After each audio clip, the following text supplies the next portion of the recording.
With me, my man, is Chris Emmerich. I am Johnny Danger. It is Wednesday night.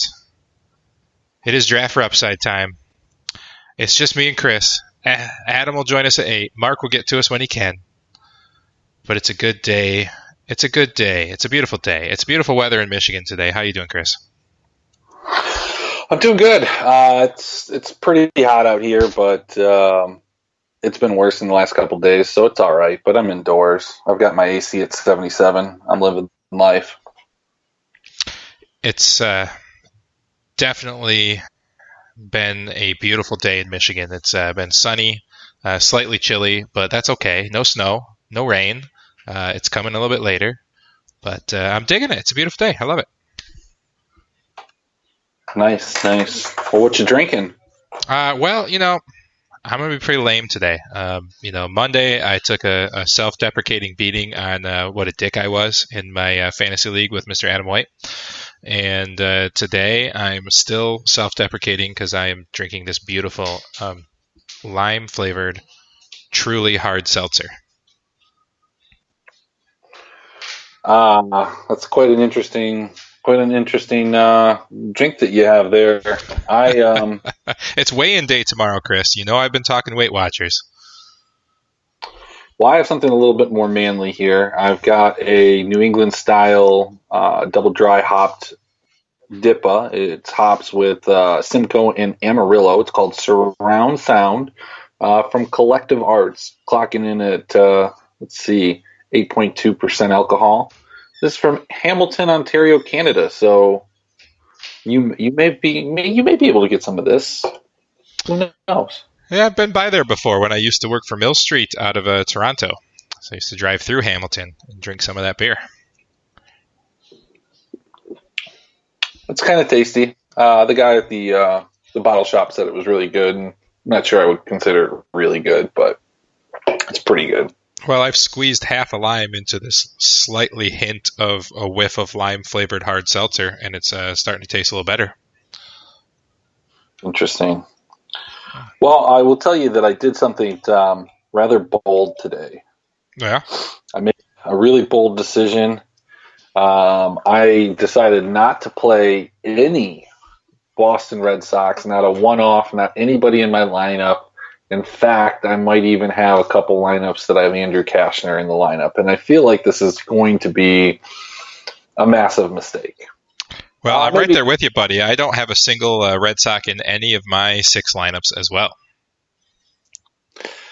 I just feel like they probably would have garnered pretty high ownership. I mean, rightfully so. Andrew Kashner is not really a great pitcher, but he's had I don't want to say a renaissance of sorts. But he has been able to somewhat limit some of the damage that, in past years made him a prime stackable target. And I think it's eliminating a sinker from his repertoire or throwing it a lot less in different situations that doesn't make him quite as attractive of a player to stack against, garnering a 60% ground ball rate.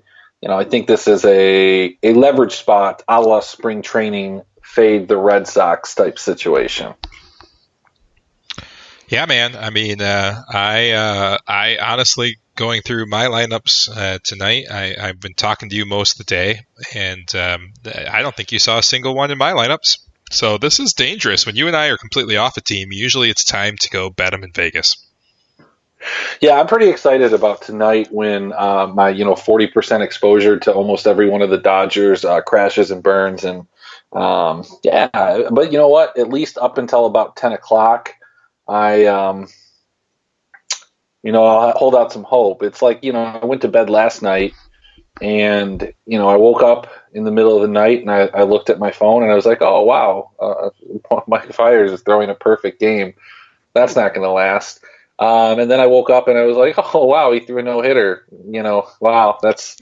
not only his first, but his second no-hitter. Well, I mean, look, you get some crowns if you get a pitcher with a no-hitter, and I didn't even have him in the late slate. This is... I had access to a lot of pitchers in the lower... Or I had not access, but exposure to a lot of pitchers yesterday. Mike Fiers wasn't one of them. And no, not a chance. He was on our team, though.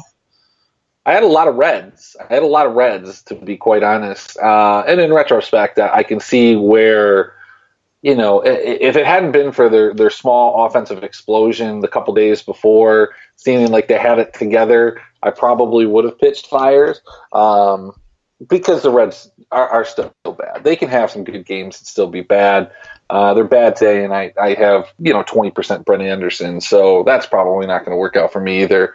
I definitely did the same thing, brother. I had about, I don't know, $47 invested, and I was winning like 67, and I had my lineup where I had the two best pitchers of the day already clocked in at like 30 and 27 points, and I was sitting just outside the money line in a $12 single entry 3,000 person GPP, and I still had half my lineup left because they were all Cincinnati bats. And that ended up not gaining any real advantage on the field there, and did not cash with that lineup.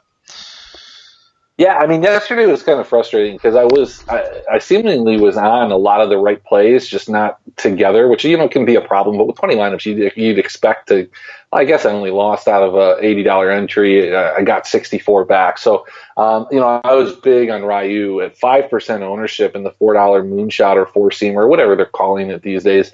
5% for Ryu is just he's just criminally underowned at all times, and I don't get it. Like, I get why he is a liability for a season-long team because he does go on the DL quite a bit. But look, they've extended him the luxury of going pretty deep into games. The guy gets a lot of strikeouts. The guy does not give up a lot of hits, a lot of runs. For all intents and purposes, this guy, I think he's probably in the Cy Young candidate at this point because he's been one of the most consistent pitchers. I was big on Caleb Smith yesterday, who, got roughed up early but came back and struck some guys out. Can't remember who else I was on, but those were my two primary. Oh, and Canning against Detroit, and that's part of the reason I was very big on Skaggs today too, because Detroit sucks. They can put up some runs, but they're not going to put up a lot of runs, and they're going to strike out quite a bit. And Canning showed that strikeout ability, so it was just kind of frustrating to nail a couple of those guys, and especially the pitching, and just kind of missing a couple other spots. I was really high in Minnesota. Liked Garter a lot. He had a home run. It was really promising in the first inning because Sanchez walked the bases loaded, walked a run in, and that was about it for Minnesota's offense. So I don't know. Earlier today, I think if you look at my lineups, I was on the two teams that you needed to be on, which was Milwaukee and Texas. You just kind of had to figure out a way to put them together and not have Jack Flaherty, which was what plagued both you and I think, and prevented us from catching. True story. Yeah, I missed pretty much everything in the afternoon slate. I had three guys in almost every lineup that hit a home run, just couldn't put anything else around them. Looking at the games that just started, my $25 50-50 game, Chris Sale is 80% owned in this particular matchup. I mean, look, it makes sense. I'm not going to say that I didn't put in a lineup of Orioles to stack against them, but I just put one. I mean, I think yesterday was a prime example of, if you're going to do a certain amount of lineups, that you need to get lineups against the opposing pitcher. And I wish the chalk pitcher, which was McHugh yesterday, who I completely faded, and Syndergaard, who I completely faded, and both of those were good fades. So not only was I nailing the other pitchers, but I got off of these chalk guys, and somehow the Kansas City lineup, I only put in one, and I didn't have O'Hearn. I just put in. I think I put in the wrong guys there. It's pretty close, but that Kansas City went off yesterday, and I think there was probably a fair amount of people with Kansas City lineups that thought they were going to, cash in a lot of money, and then Michael Fiers goes and throws a no-hitter. Justin Turner blows up for 3 home runs. In fact, the guy in the moonshot or four-seamer or whatever it is that won with a score of about 210, 220, and he had Turner and Fiers. So what that essentially meant was going into the late games, he was about 110 points. nowhere near cashing probably. And then these two guys just propel him all the way up to the top. So, kudos to him. I mean, I think those were both interesting plays in retrospect. I don't think they were donkey plays at all. I didn't have a lot of them, and I wish I did.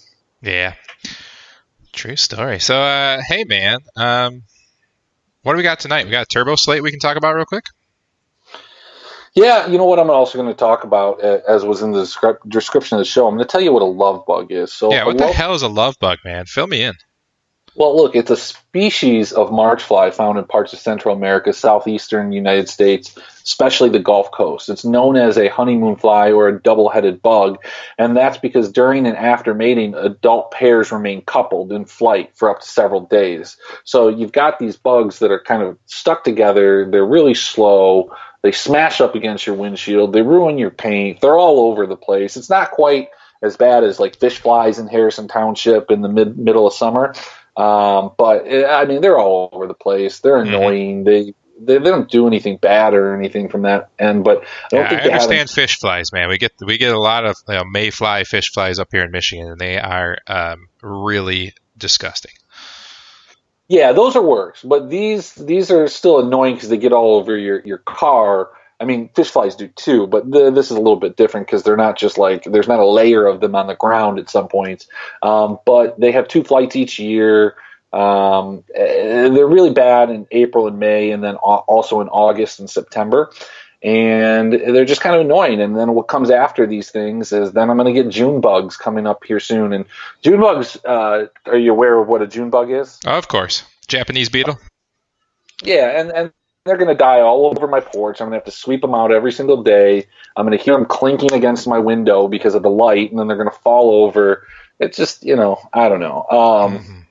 In other news, I'm thinking about having a cartoon caricature artist draw up some art for the podcast here, for the show.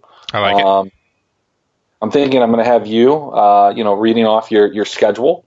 Yes. And then maybe some Xbox headphones. Yes. I was in a bubbler with a bubbler. Yes. Just get my fish tank, and then we'll have Mark swimming in a sea of cans of all day IPA, just all over the place with like $14.99 labels on the cases. I love all this idea. This is brilliant. I don't know. I think Adams, maybe he'll have like a Callaway shirt and some like, Phil Mickelson calves or something like that. Yes, I don't know. Definitely Phil Mickelson. Yeah, this is all really good. I hope that you follow through on this. I hope this is not an empty threat. I hope that you don't crush my hopes and dreams. No, I'm going to try and do it. Maybe it'll be the new logo for the show. I think so. Yeah, absolutely, yeah. I agree. So, how much David Fletcher do you own tonight? Like 1 or 2 shares. Yeah, lead off home run for David Fletcher. Conversely, I don't have a lot of Matt Boyd. I think I had maybe 5%. So like I had 0 Matt Boyd. He's due for regression. I don't think that that's necessarily the case. I just think that LA is not a particularly enticing DFS matchup. They don't strike out a lot. So there's not a lot of upside. Even if you think that you're going to beat them and they're not going to do a lot of damage, you're going to have to go really, really, really deep into the game to justify a $9K price tag. So I do have them, but I just have a little of them. And then when you look on the other side of it, the LA side of things, Matt Boyd hasn't given up more than 2 or 3 runs, I think, in all of his starts. So not really attractive on either ends. I think Fletcher ended up just being kind of like a filler at one of the positions to put myself in there. So yeah. Well, I basically loaded up with Minnesota. They were my favorite team of the day, and we just got a Rosario sacrifice RBI that got Kepler in, and Polanco is on base. So far, so good. I did like Minnesota. I had quite a bit of Minnesota, too.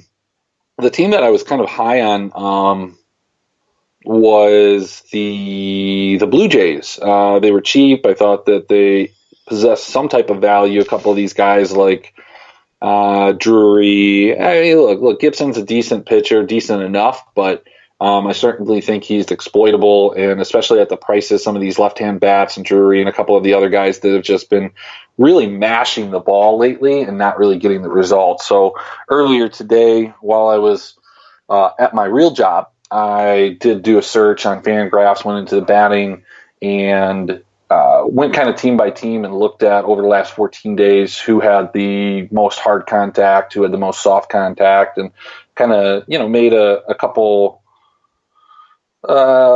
assessments from there. And the Blue Jays kind of a couple of them rated out pretty decently, especially given that they didn't have very good BABIPs. So the progression or positive regression was probably due, and hopefully we'll see some of that today. Yeah, I'm not a big fan of Gibson, but I did not play. I don't think I played any Blue Jays. I'll have to take a quick peek. No, I did. I dropped Drury in a couple of lineups as a one-off.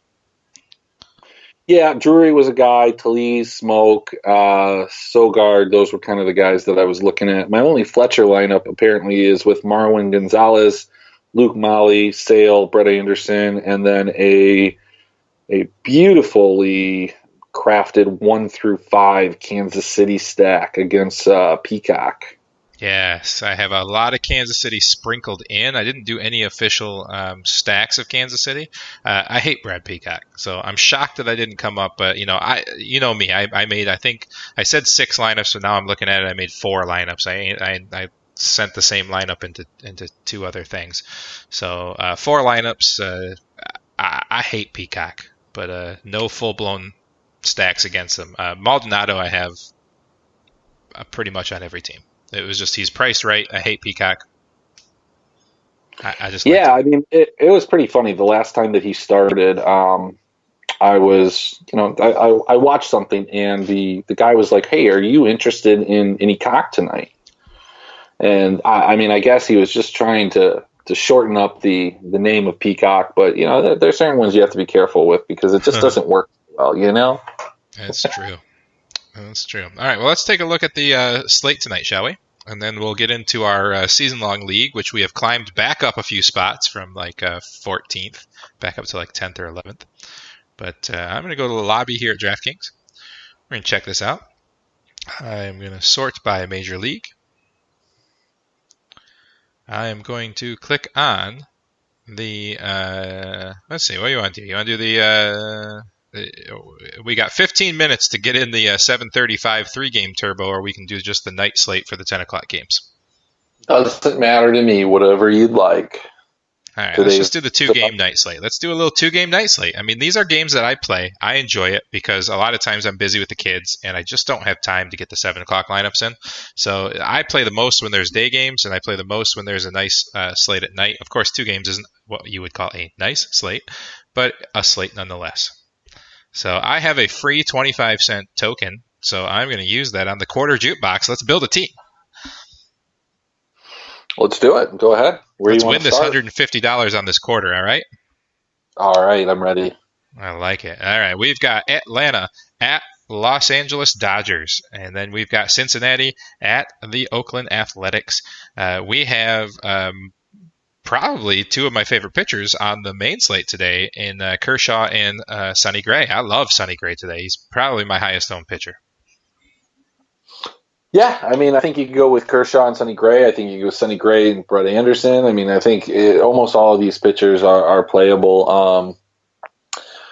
It's hard. I kind of like that second suggestion there, my friend, because I think Kershaw in a 2-game slate is going to be ridiculously owned. And if you take the pitchers from the same game, the Cincinnati-Oakland game, because first of all, Oakland is massive. It's a pitcher's park. If I remember correctly, Brett Anderson doesn't give up an absolute ton. We got things ringing in left and right. Hold on, I'll get to add. I told him to text me. Mark doesn't listen. He doesn't listen, Chris. He's not a listener. No, he isn't. Ugh. I need to bring him in. Hold on, I'm gonna get him in. Then we'll finish this discussion. Okay. Because it was rude. It was rude, sir. Rough. He's a wooiner. He's a wooiner of things. All right, now that I've calmed down. We're going to get Mark in here. I've sent him the call. We'll see what happens. He's probably angry that I silenced his call. Wait, there he is. Mark, you've joined us. Yes. I'm here. What's up? All right, I like it. All right, we're breaking down the quarter the quarter arcade 10 o'clock 2-game slate tonight. That's what we're doing right now. So you interrupted. It was very rude. All right, I will listen. And I don't appreciate it. I'm sorry. And you're lucky you're a handsome gentleman. Nah. All right. So, Be a anyways, gentleman, but I'm not handsome. Yeah. What I was saying here is I was looking at ISO, I was looking at strikeout rates, I was looking at hard contact, and to me, I think the two worst teams on this 2-game slate is Cincinnati and Oakland. So I kind of like taking those pitchers, going cheap, and then really loading up with the LA and Atlanta bats. Mostly LA with a splash of Atlanta, and maybe like a one-off out of Cincy or something. Yeah, so look, what I would say that I think LA is going to be probably the popular option here. So what I would do is I would probably fade Justin Turner, despite all signs pointing to him having a little hot streak upcoming. But I think he's going to be the most popular, and there's still a significant enough chance that he fails tonight. So I'm more interested in like a Verdugo, bottom of the lineup. Kind of, or spread out. I mean, I know you want to play your boy Jock, so, you can play him, play some Verdugo, but I would skip the Justin Turner and maybe go a little bit different with him. Yeah, the way I'm kind of looking at it at the moment is, Verdugo's been on fire. How can you just not play him, right? Sure. Yeah. I mean, I like his price too. So he's down at the bottom of the order, so he's going to be a little bit forgotten. Yeah, I think what I'm going to do here is I'm going to load in Bellinger. I'm going to load in Corey Seager, Verdugo. I think I'm probably going to go Jack. Maybe I won't go Jack. Maybe you can talk me out of Jack. I don't have a problem with Jack or Kiki. I think those two guys, and then you kind of just fill it in from there. I think one of the things that you're going to want to look at is what are you going to do with the rest of your guys? Are you going to go with 3 guys from Atlanta? Are you going to go with 2 guys from Atlanta? And if you're going to do that, what 2 guys are you going to look at? Kind of to figure out what kind of position you have the eligibility in. Sure. For me, I'm probably going. For the interest, I would probably go Albies. If you're going to go at least one guy from Atlanta, Albies would be my number one guy that I would be interested in. He's going to be on the right side of the plate. His ISO is going to be a little higher. He's hit a lot of home runs there. I think that would be the guy that I would go to, especially because he's going to be at the top of the order. And then maybe you get somebody like a Tyler Flowers, so they're kind of next to each other, and you get a little bit of. But would you take an Albies over a Muncy? Yeah, but you could also put Muncy in a different position, too. Not if you're going to have Bellinger, because Muncy's first and second base. Okay, so that's fine. I'd rather have Albies over Muncy. Okay. So far, so good. I'm following along. All right, so this is where I've landed at so far. I've got Jacques, Bellinger, Seager, Verdugo. I've got Albies. So I still need to fill my catcher, third base, and one more outfield. So looking at the other game, just looking for one-off things, I like Eugenio Suarez as a one-off play. I mean, I know we're playing Brett Anderson, but Suarez can go yard. He's batting third in the lineup. Good power against lefties. He's kind of the guy I kind of want some exposure to. Yeah, no, I don't disagree with you. I think Suarez would be the guy that I would do a one-off there. Conversely, if you wanted to look on the other side of it, I think that third base position would be where I would look at on the Oakland side of things with Matt Chapman, 254 ISO, 379 WOBA, a guy that walks 10% of the time roughly, but does hit 41% fly balls. So, I think he's the guy that I'm most interested from Oakland. So you just got to make the decision one or the other, but I don't think you can go wrong either way. I like them both. But let's look at what's left then. So we still have offense. We still have offense. We still football season still stuck in my head. We still have the outfielder. We still have a catcher to go. we can still stick one more Dodger bat in, and we've got 3,750 to play with per player. So 7,500 left. Well, I think you can put Tyler Flowers in. I believe he's 3,300, so that should bump you up to about 4,100, which is a pretty healthy, and that leaves what position? Outfielder? I think that gives you enough for Kiki, if I'm not mistaken. It might be just shy. Nope, it's exactly the right amount for Kiki. There it is. There we go, buddy. Sonny Gray, Brett Anderson, Tyler Flowers, Cody Bellinger, Ozzie Albies, Matt Chapman, Corey Seager, Jacques Peterson, Verdugo, and Kiki Hernandez. I didn't say Verdugo's name because I'm blanking on his first name. Alex. There we go. Now I feel better. So I don't know if you were listening, Mark, but that right there, there's a winner.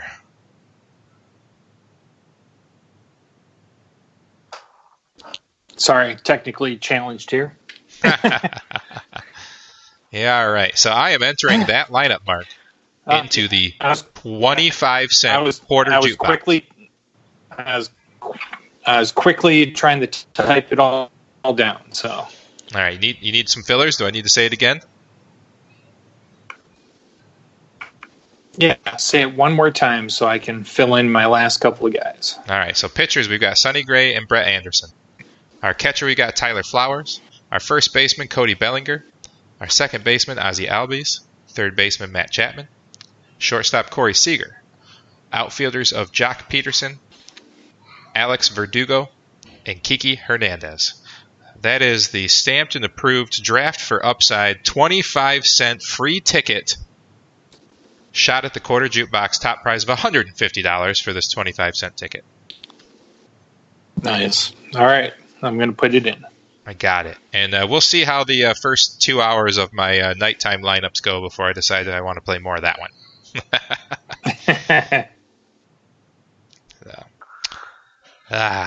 Well. How you doing, Mark? How you settle into North Carolina? I mean, North Carolina is great. The job has been taxing, lots of late nights, but I'm here. It's been a couple weeks. Nice. Have you found any more gem of breweries? Actually, yes. What is it called now? It's Boucham out of Waynesville, North Carolina. They have a beer called Hop Fiend, which is just excellent. Well, are you drinking anything now, or do you have a $14.99 case of All Day in front of you? Actually, I have water because I worked late and I came straight home to join you guys. So we appreciate the fridge was empty. I came straight home to get on the podcast. Well, I don't know if you heard it earlier, if you listened, Mark, but I am going to petition a cartoon caricature drawer to draw everybody on the podcast. So Danger is going to have a picture of him wearing some big Xbox headphones, standing, or sitting in front of a computer, reading off a schedule, station identification, because as we discussed, he's very good at it. I myself am going to be located probably holding a water bong empty because I'm not smoking anything out of it, but by a fish tank. You are going to be surrounded by All Day IPA, just empty cans everywhere, $14.99 on the cases. And then Adam, we're going to have him with a Callaway shirt, and I'm thinking with some Phil Mickelson like calves. I'm open to any ideas. That's just kind of the spitball. That's where the first version of it. If you want to make changes, you let me know. I think you should be holding a stinky foot that you're measuring. Well, look, that's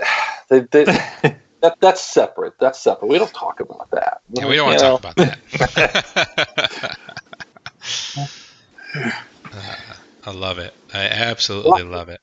So we decided to make. You've had the Flower New England IPA, Mark, of course, and so we decided to make a blackberry version. I'm pretty excited for that. It should be ready in a couple days. Ooh, I love blackberry. Yeah.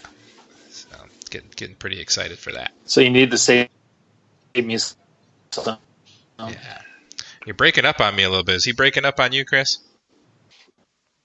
Yeah, he gets better. He gets worse. I don't know if you're on Wi-Fi, if you're on your mobile network, what's going on, but it has not been optimal. No, yeah, it's the internet. North Carolina, the mountains of North Carolina is. So I'm doing my best. Nah, no worries. No worries. No different than a fish tank going around in the background. It's fine. Everything's fine. Well, Mr. Sale got through the first inning with 2 strikeouts, and he's attacking the second inning here, so that's looking all right. I don't mind that. Yeah, unfortunately, the Tigers have gotten to Tyler Skaggs already. Ronnie Rodriguez, this is a guy that he's been pretty interesting for the Tigers so far. He kind of got the call up, out of necessity, but he's been pretty consistent. He had a triple with 2 RBIs today. As a matter of fact, why don't we pop over to the Draft for Upside Lenny Melnick fantasy sports team that's in 10th place. That is 66, in the 66th percentile. It's pretty good. It's not in the top 1%, but, it's getting there. While we're pulling that up, I will take a moment to let you know that we are Draft for Upside. You can find us at draftforupside.com, DRAUGHT, as in draft beer. It's very much not up to date, but we'll work on that, right, Mark? And then you can find us on Facebook, Draft for Upside. We are broadcasting live from 7 to 9 every Wednesday night Eastern Time on the Legend Sports Network at LennyMelnickFantasySports.com. Head up over there. Check it out. Click the live button. You can listen in live. You can interact in the live chat room. There's almost always something going on here. Right after us is Brian Jura with the Mets 360 and a Fantasy Fan Sportscast with Easy and Allen after that. We have a lot of fun. There's a good 40, 50 hours of live radio going on at LennyMelnickFantasySports.com. So definitely go check it out. It's completely free. And come interact with us. Join the show. And we promise not to make fun of you too much.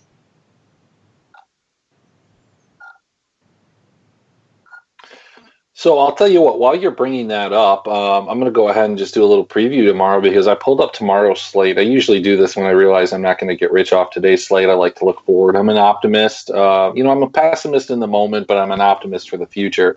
Looks like we do have a early slate tomorrow, which will be pretty interesting because we do have a couple, nice pitching matchups that we have. We have Ben Wellius going against the really, really tough, and by tough, I mean tough to watch Cleveland offense. Man, what happened to those guys? Well, I mean, they shipped everybody off and re-signed people. I know what happened to those guys. And then you got Carlos Carrasco pitching at home where he tends to struggle against a White Sox team that really took Bauer to task. Do you remember when people were saying that Bauer was the best pitcher in the league? He's a Cy Young candidate. And this was I remember when one person was saying that. Look, I've heard it from a lot of people, as a matter of fact. Not just on this. Everybody gets blown up, though, once in a while, Chris. Everybody gets blown up. I'm not just talking about once in a while. Guys like 4-2 with like a 4 ERA. I mean, look, he's still a good pitcher, but best in the league. I don't know. I think that is reserved for a guy that's pitching on the night slate tomorrow. One Mike Minor. Yeah, never thought I'd say that. Say it with like confidence and be. There's some, it's a joke, but it's not. Mike Minor, I don't know where this guy came from. I know where it came from. I just don't know where these results came from. He's been pitching deep into games, which is fantastic for DFS purposes, and it's because Texas has one of the worst bullpens. But that's a guy that I'm going to target. I'm a believer. I wish I would have got on him earlier because I did pitch him in a couple of his early matchups after he kind of blew up a little bit, but he's going against Miley. That should be an interesting matchup. And then also, I think you can get some pretty low ownership on Musgrove if you believe in Musgrove, and if you don't, you got the St. Louis offense to target against him. So those should be both pretty interesting matchups tomorrow. And then you got Corbin on the late slate going against the Dodgers. Tomorrow looks like we've got a pretty interesting split slate, and I wonder if the Cincinnati-Oakland game is on the early slate because you got Chris Bassett, who is another guy that's been, pitching way above what you'd expect going against the Reds, so that should make him a little bit a little bit more attractive. But it looks like we lost Mark here. So, and he is back. That is wonderful. Do you have our lineups pulled up yet? I certainly have our lineup. I think I'm back now. All right. Yeah, I do have our lineup pulled up. So let's talk about this team. So we've dipped down to as low as 14th. We've been as high as 10th or 9th. We're currently in 11th place. We're not doing great. However, we've gotten Rudnek Odor back off the IL, and he's heating up a little bit. Had a home run today. And Joey Gallo keeps pumping away at home runs. So, that's a nice combination we hope to take advantage of. We did just make a trade. We picked up Eric Thames and Rick Porcello, and we traded away the injured Aaron Hicks. And now we spent a lot of time hoping he'd come back and take on. Now we're spending all of our time hoping that he has a setback and doesn't get back to the field. Yeah, and look, we did get a really awesome performance from one of the negotiated contract with. That was Brandon Woodruff. Yep. And Wednesday, 6 innings pitch, got the win, 9K. Uh-oh, now you're breaking up on me too, Chris. Everybody's breaking up. You're good. You're good. What were you saying? I'm sorry. Everybody's breaking up. Everybody's breaking up with me, and it's a really hard time in my life right now, and I just don't need this from you guys. Just saying. Anyways, look, that's what happens when you're Ian Desmond, Yeah. So I was going to say part of the deal of picking up Rick Porcello and Eric Thames for trading Hicks was we had to get rid of somebody, and we got rid of Mike Fiers. But man, we got that complete game no hitter out of him before we dumped him. Did we? Because I had taken him out of the lineup, so I was really hoping that you put him back in it. Oh, did you? I think I put him in. I could be wrong. Let me go look. Did you put him in? Did you put him in after? It would have been really early in the morning. Yeah, I put him in. Yeah, I put him in. We got his 6 strikeouts. We did it. Sadly, for the no-hitter, 6 strikeouts, but we'll take it anyways, right? We needed all the help we could get. It was fine. Well, he wouldn't have gotten a no-hitter if he had more strikeouts because he was pretty much at his innings limit. So, sure. Also, we got a win out of your man Jalen Beeks yesterday in relief as well. And, dude, that edged it out because I played a lot of him in fantasy yesterday, and he only pitched like 3 1/3. Stanek had an amazing opening where he put up 11 fantasy points, had like 4 strikeouts. Beeks comes in, pitches 3 1/3, strikes out like nobody, but squeaked out that win. Hey, he got 3 strikeouts now. Come on. Yeah, but if you look at his performances last week, I mean, he's more than a strikeout kind of guy. I did have him on my dynasty team. I ended up dropping him earlier this year because he wasn't going to be a starter, and I didn't project him to get a lot of wins. But I don't regret that. I'm not saying that I do. Don't put words in my mouth. Nah, totally fine. Totally fine. But hey, so I'm looking at third baseman here because I am not big on this Nunez guy that we have anymore, and I'm just trying to figure out, is there a place that you want to go? Yeah, he was hot for a day, and Christian Vasquez was doing well. Now he's not been playing the last couple games, so we got some holes. I'm not a fan really of Rick Porcello, but he was a serviceable arm to go along with Tim's that would help us, in the power aspect. So I don't know. I'd be okay with I could get rid of Porcello. I could sign off on Alcantara being dropped. I could sign off on, I got rid of Camargo because Neil Walker's already our super utility guy, and I thought maybe I just kind of liked Walker more than Camargo, but only because he bats, usually second, third, or cleanup.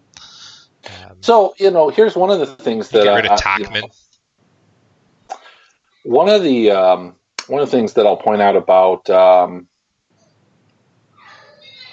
man, I don't even know who I was thinking about. I was going to say Porcello's a decent. Alcantara is a guy that in left-handed heavy matchups you just don't want him. But if he's facing a lot of righties, he's still a viable pitcher, sure, even at this stage in his career. So we've been hanging on him all year. That's what I'm saying is we just have to watch the matchups. If he's going against like a Cleveland like he has earlier this year, it's just a tough matchup because they can throw out seven or eight righties and or lefties, and he cannot strike out left-handed hitters right now. So Sure. It's a challenge for him. Guy that I might be interested in taking here. You know what? I'm going to just do this, and then you can edit it if you don't want, because we don't want all these people that we're in competition with here that are listening to the show. Oh yeah, some favorites, all of our let's look at our live listeners. Let's welcome everybody to the show. All right, we're done with that part of the segment, so let's move on to talking about our players. It's fine. We can talk about our players. It's all good. It's not okay. Yeah, it's all good. So there's a couple of guys in here that are all right for me. I mean, I don't know how the playing time's going to go forward. We'll see how Andahar comes back, but Gio Urshela was playing pretty solid ball. Boat plays well when he's in the lineup for the Cubs. I like him. Why don't you go ahead and just refresh the main screen, and you'll see what I've just done. Oh, fair enough. Let me go back. My team. What have you done? Getting a little wild at your house, huh? Yeah, and now the Are children are playing superhero games. It's fine. It's all good. I'd yell them to be quiet, but they're just too precious, so we're going to let them go. So, yeah, we're going to let them be. So, yeah, man, I can get behind that. Sure, why not? Looks like our boy Kyle Hendricks gave up a run in the first inning. Jesus. Why would you do that? Well, you know what? Here's the thing: is I really had a lot of reservations about Hendricks. I still plugged him in. I still could have gone elsewhere, but he had a absolutely outstanding performance his last time out, I believe, right? And I usually shy away from guys that have a really, really, really good performance the week before.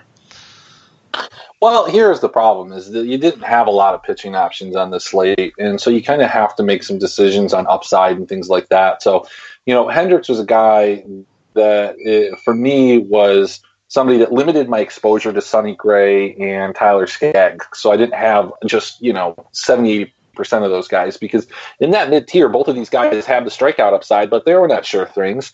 And those were the guys that I was most interested outside of Sale, outside of Kershaw. And the way that the pricing is this year, you really can't just build up those lineups with those two guys, especially on a smaller slate. So unless you really wanted to get really low and go into guys like Cashner, who admittedly I put in one or two lineups, but wasn't a guy that I really wanted to put in lineups. I'd rather go to Brett Anderson. You didn't have a lot of options in that mid-tier. You can go with Thornton, who I don't believe in as a pitcher, but has some strikeout upside, but it's going against a Minnesota team that's pretty tough.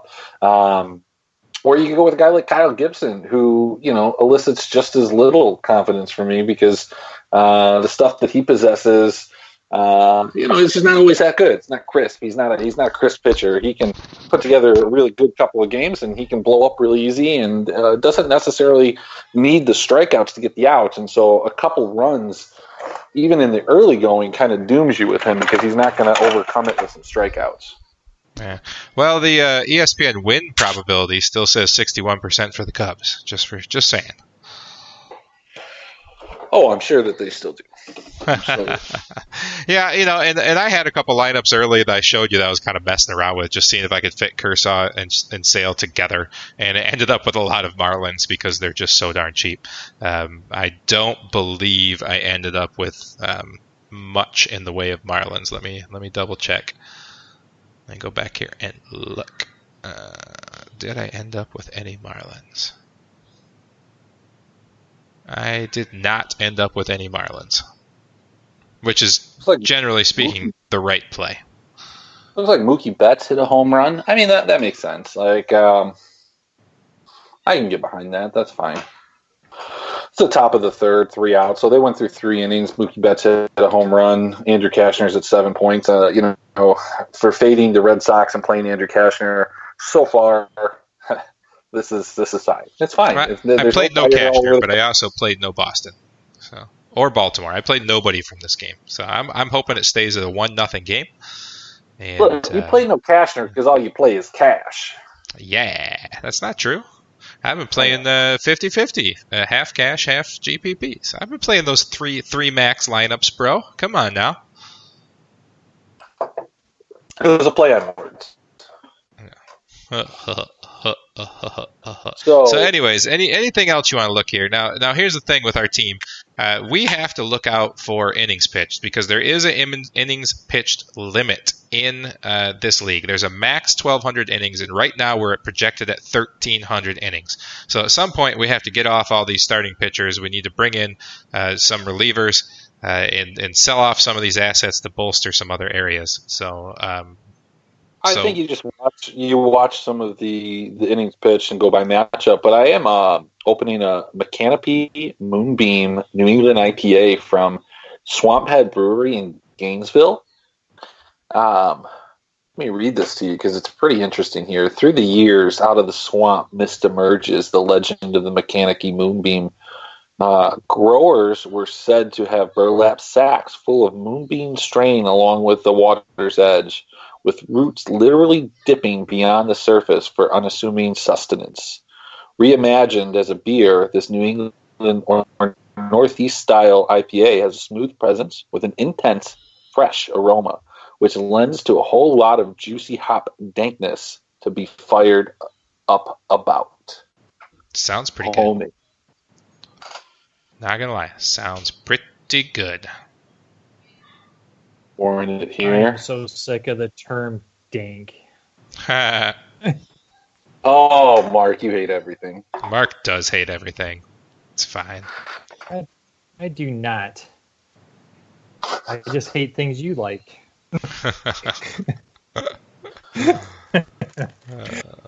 That's not true, unless you're pointing at both of us, because Danger is the one who likened and coined the term "Mark hates everything." Yes. I just simply co-sign as a follower. Yes, it's true. Yeah, my comment was pointed at Danger.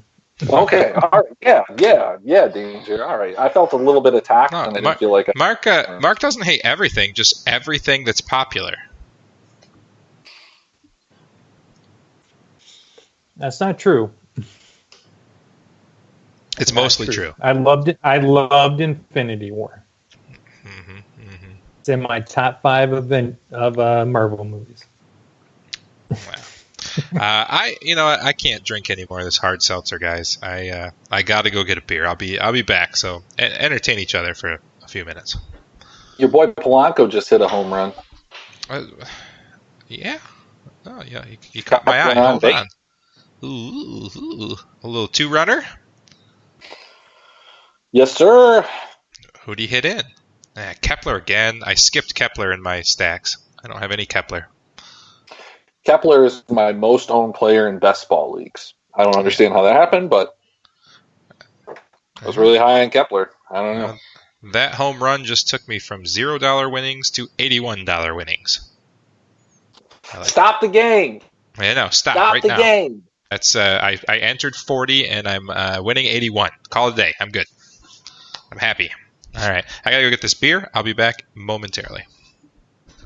All right. So, Mark, I don't know if you heard what he said he was drinking, but he was drinking some seltzer water, some hard water. Yeah, so I kind of heard that he can't stomach it anymore. So. See, what I'm interested in is the fact that whatever beer he's going to get, he's got 9 minutes. He's got 9 minutes to drink it because of his intermittent fasting. It should be pretty interesting here. Let's see. Okay, so got through the second inning on the Tigers. Interesting. But yeah, so hey, Mark, I don't know if you followed it, but I had a really rough streak. I blew through most of my bankroll. I reworked it. Went after going into multi-entry, and I had a nice little run. Not quite a heater run, but I built some stuff up, and I was almost rich again. But here I am. I'm playing $4 entries now. No longer am I playing the 75 or 100. No longer am I going to the beer store and buying, $50 beer purchases. I'm limiting it to a 1 4-pack, usually 16 ounces. But It's a change. I feel happier though, and I'm just telling myself that. I'm not sure that it's true. Well, you can't be on a heater forever, right? So you love it while it lasts. No, you absolutely can. That's the type of defeatist attitude that I don't want to hear. You can absolutely go on a heater forever, and I will try to find that heater and find that streak. In fact, speaking of gambling, Powerball looking pretty tasty for Friday or Saturday. Like 300 million. Oh, yeah. So is the Mega Millions. I'll be honest with you. I'll take the lowest possible prize in the Powerball, which is like $40 million. So I'm cool with that. Oh, I thought you were going to say $2. But hey, we haven't really talked a lot of hockey. So let me run this by you. I'm really conflicted right now because I hate Boston. Not a big fan of Carolina. Look, the whole way that the AAF went down, and what we kind of found out, it kind of makes sense why he shut down the league, took the technology, but I guess they were paying to air the games on those networks. So despite the fact that they were getting good ratings, they were paying to air the games, and that kind of makes sense why they continually aired that stupid private jet commercial over and over and over, and didn't have any real advertising on the during the games. So that makes sense. Like if you're having to pay to air the games, yet you're garnering some pretty nice viewership numbers, and that wasn't going to change from the looks of it, I guess it makes sense. It's still pretty shitty of him to kind of shut it down, not pay the medical bills, not pay the hotel or the travel to get people back home. But I guess I kind of side with him a little bit more than I did, but not enough to root for Carolina. So it's like, what do I do? Like, I've got to go with San Jose. I don't like San Jose. San Jose is still in it, right? They're playing Colorado today. Is that right? Yeah, Game 7. Yeah, both Western Conference games went Game 7s. And who won the other one? Was it St. Louis or was it Dallas? St. Louis in 2 overtimes. Oh, wow. St. Louis really came from nowhere in the season, right? Like at one point, they were one of the worst teams in the league, if I'm not mistaken. Yeah, first half of the year, they were one of the worst teams in the league. They put it all together after the All-Star break, went on a heater, and now they're in the Western Conference Championship. And you can thank their goalie, rookie goalie Bennington. He's been on fire, and the worst part of it was Dallas. Ben Bishop, he stopped 52 of 53 shots in that game last night, and one ricocheted off of his shoulder, hit the post, and got poked in 2 overtimes, and they lost. It was quite the goalie standing on his head when he had to, considering that Dallas was outshot 54 to like 22 or something like that for the game.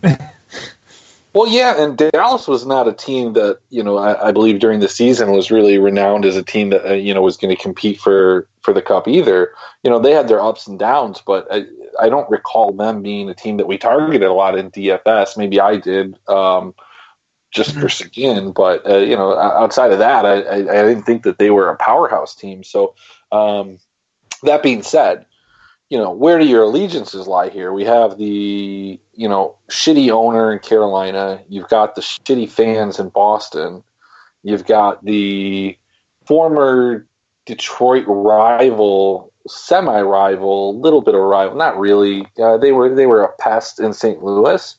Then you have the mega rival in Colorado, and you have San Jose, who I still remember very vividly as a child when Chris Osgood came out of the net as a 1 seed in Game 7, tried to clear it up the boards. It was stopped. The San Jose defenseman caught the puck, shot it into the net, wide open as the 8 seed, and they eliminated him. So I'm really conflicted with all these teams here.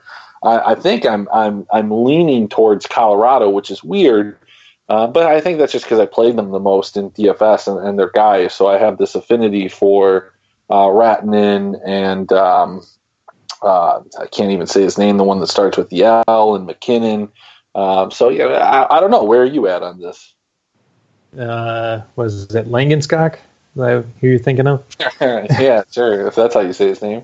It's funny. You said cock. Yeah. I despise Colorado, and besides that, I do think San Jose is the better team. It's in San Jose. I expect San Jose to win tonight, and then I expect St. Louis will destroy San Jose in the conference championship. Now, the game that I'm really looking forward to is Boston, Carolina. Both teams are playing probably the best hockey they've played all year, so it's going to be really interesting. I don't really like either team personally, but if I had to pick, I would say Boston has the better matchup. They match up better with Carolina. They'll be able to slow them down.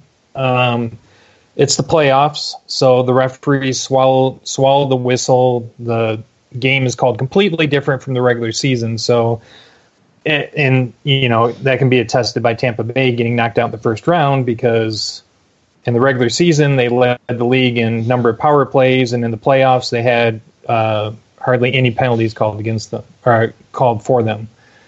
So Boston's going to beat the shit out of Carolina and probably take that series. So I'm calling a Boston-St. Louis Stanley Cup, and I'm going to go St. Louis in the Stanley Cup.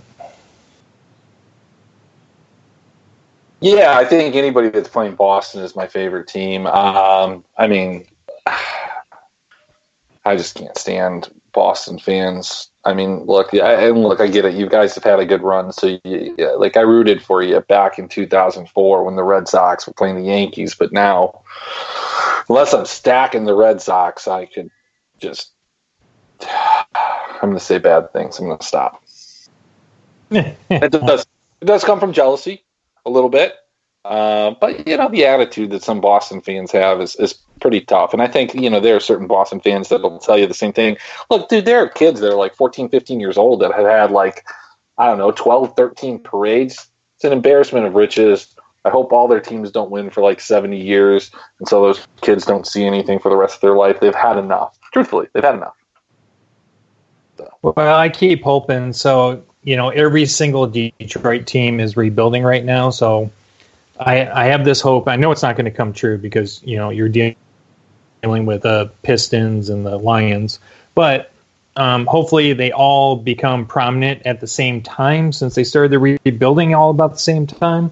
And we have that situation for at least a few years where we just have every sport has some sort of championship run. So that's what I'm holding on to right now.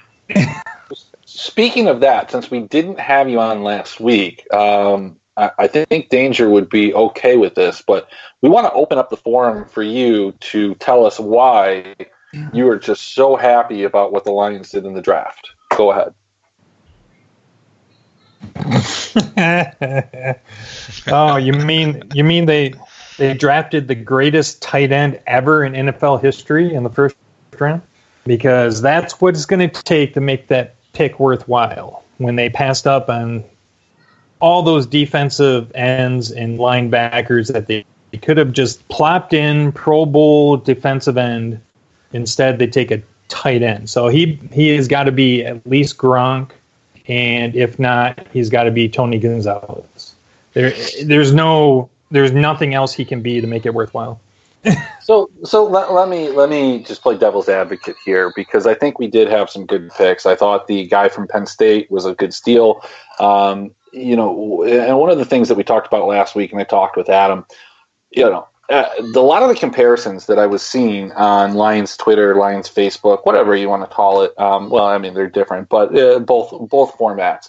People were, making a comparison of Ed Oliver and Aaron Donaldson, and how dominant this figure is. But look, Ed Oliver is not Aaron Donaldson. That's not guaranteed. He might not even be Ndamukong Suh, who doesn't even stay with you. This guy might not even be good. He might be. But a lot of these players that were drafted in the first round defensively, a lot of the guys out of Clemson, if you look at the history of Clemson defensive players in the first round, it's bad.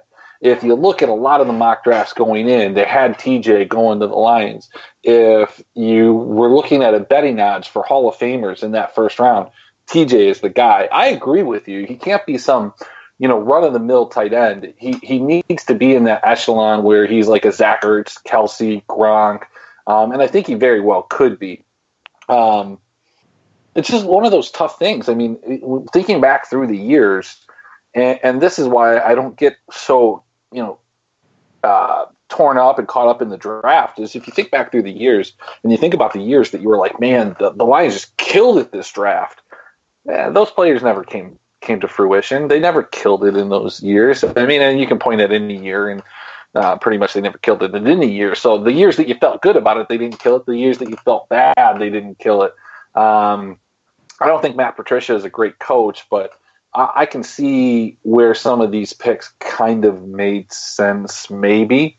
I'm not co-signing them. I'm not telling you they were great picks. I'm just kind of taking a wait-and-see standpoint on this. And I think the only team that made negligent reaches in the draft was the Giants. And so, thank God we're not Giants fans. Oh, wait, I have an Amani Toomer Giants jersey in my closet because they were my second favorite team during the Tiki Barber years. Oh, but to be fair, I also owned an Aaron Brooks jersey from the Saints. So I owned a lot of weird jerseys. Yeah, here's the thing: is that the Lions were at the bottom of every defensive category in the league, and so in my mind, they need to take defense, and they go and they take a tight end because Matt Patricia and Bob Quinn are going the New England way, which is tight ends, and then they go and they reach for, was it a linebacker from Hawaii? They reach 2 rounds early to draft him. The more research I did on him, he was not expected to be there past the 3rd round. So did they reach a little bit? Yeah, probably. They probably could have traded down in the 2nd round and got him if they had that there. But if that's your guy and he's rated pretty highly, I mean, you go and get your guy. Think about, how you're going to do your fantasy football draft. You might reach 2 rounds for a guy because he's not going to be there on your snake when you come back. It'll be interesting to see how that guy plays out. Honestly, the entire draft, to me, kind of centralizes around him. If he ends up being a good player and TJ ends up being a above average tight end that can catch passes, I don't give a shit if he can block. I mean, that's why we got Jesse James. I don't know why we paid him $10 million to be a blocking tight end, because that's what he is. And if you remember back when we talked about the free agent signings, I thought that was the worst one. If those first 2 picks kind of play out, I think the later picks play out fine. And as long as that linebacker even just becomes a competent linebacker in the league, he doesn't need to be, an all-pro guy, but if he's a cornerstone and a competent tight end and is on the team for 5, 6, 7 years, I don't think that's a bad pick. You're not looking for an all-pro out of the 2nd round. It would be nice, but if you can get a competent starter that's going to be on your team for a good period of time, why not? And plus, he gets to play indoors for the most part. So, he's from Hawaii. Nobody watches guys from Hawaii. Yeah, and and I agree with that assessment. I guess so the worst thing that came out of the draft to me is the report from it was either Schefter or dumbass from NFL Network that reported the Steelers made him an offer, so they could have traded down and gotten 2 extra draft picks plus their 1st rounder if they would have traded down like 6 spots. And to me, when you have a team that needs every position on defense filled, you trade it down and get the extra draft picks. Yeah, but at the same time, Mark, you don't seem to have a lot of faith in the draft picks that they did make. Do you want them to have extra draft picks that they can screw up? Or do you want them to there's not much you can do there, but I guess I would rather I would rather have them take these flyers with more picks, so they have a higher percentage of actually hitting something that they're guessing at. I gotcha. Hey, do we know when Adam's going to join? Or, I know Danger had the line on that.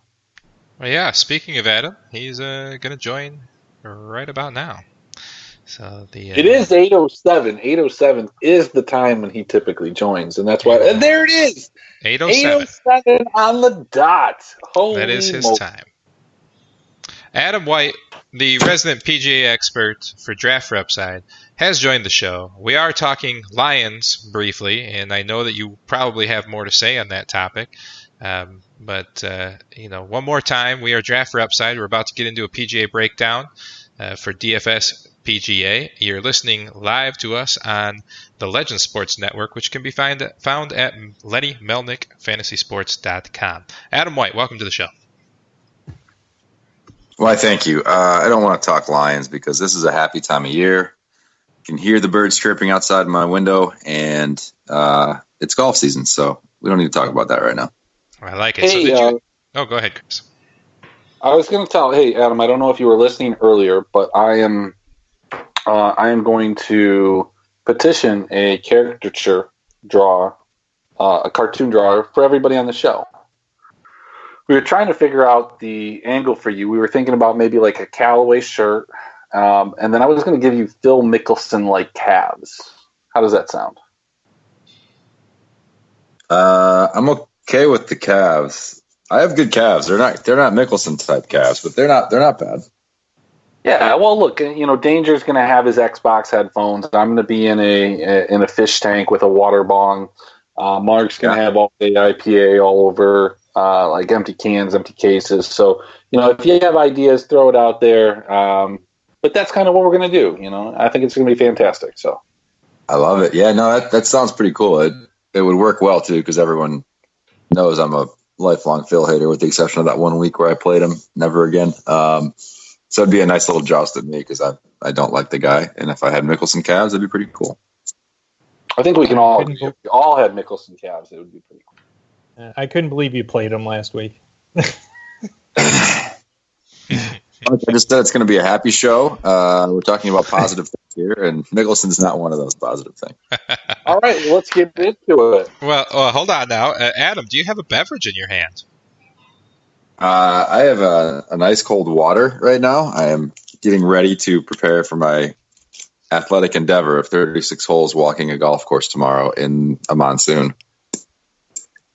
I'm going to go full Caddyshack style, man, so no drinking for me tonight. Well, I opened a beer. We just had a release on Sunday for Cinco de Mayo. And apparently this is our fourth year, I believe, maybe third year releasing this beer. But now there's apparently about 7 other breweries in a half-an-hour radius of us that are doing this same exact thing. But I have a beer here. It is a tequila-barreled sour wheat ale brewed with salt and limes and affectionately called El Chapo Goes Away. So obviously El Chapo is the Mexican gangster that went to jail. And the year that we released this, we actually poured it for the first time at Winter Beer Fest. And there most definitely was the day, that Friday was the day he got transferred to the federal court in New York. So pretty awesome beer.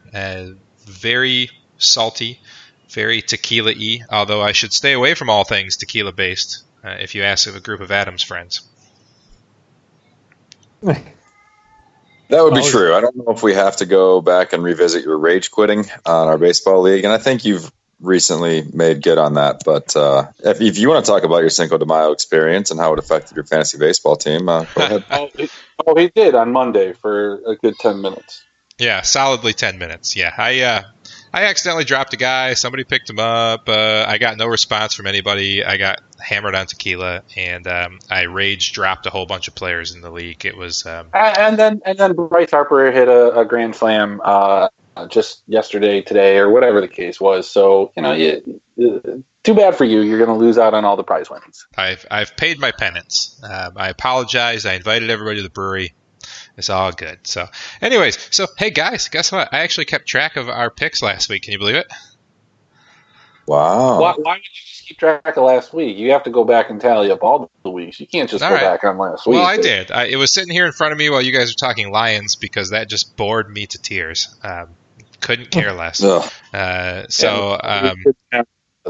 a racist defensive end drafted on our team, and we could talk about that. I apologize. Hey, he apologized. It's fine. Everything's fine. I know. things are I'm forgiven. apologizing to you right now. I'm apologizing. I'm sorry. All right.